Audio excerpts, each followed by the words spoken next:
Whether you're religious or not, you should thank God there's no Fox News in Germany.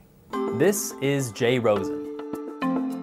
I teach journalism at New York University. He's a leading media critic in the US, but he came to Germany to compare how the American and German media systems operate. It turns out, according to Rosen, one of Germany's biggest advantages is what it doesn't have.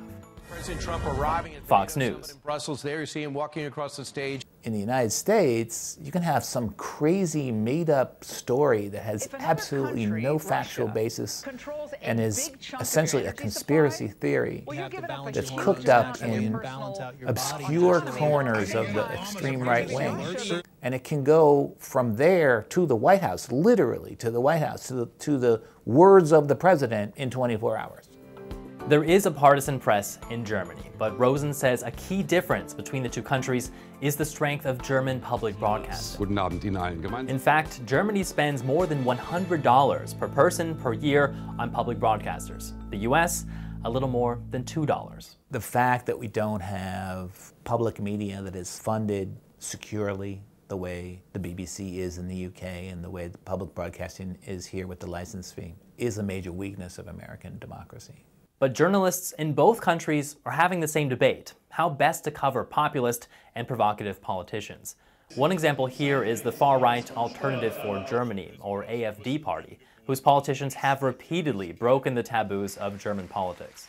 We can't ignore the AfD. It's part of German politics, right? Which is exactly what journalists in the US say. We can't ignore him. He's the president.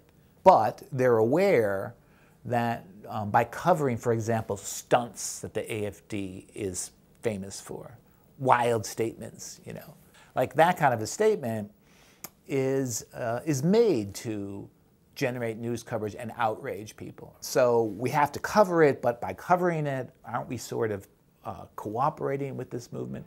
And in the US, that movement includes, of course, Donald Trump. Fake news. Fake news. Russia is fake news. The way journalists cover President Trump is something Rosen has been following closely. I wouldn't say I'm following it closely. I would say I'm following it obsessively. He says the challenge for journalists is that President Trump breaks all the norms when it comes to how a president is supposed to behave. That puts reporters in unfamiliar terrain.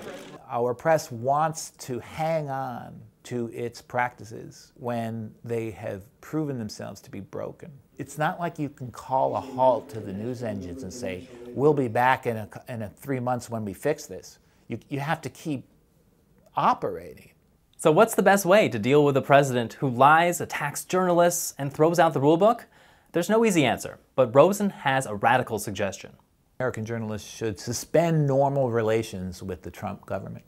Rosen says it's time to treat President Trump like a rogue state.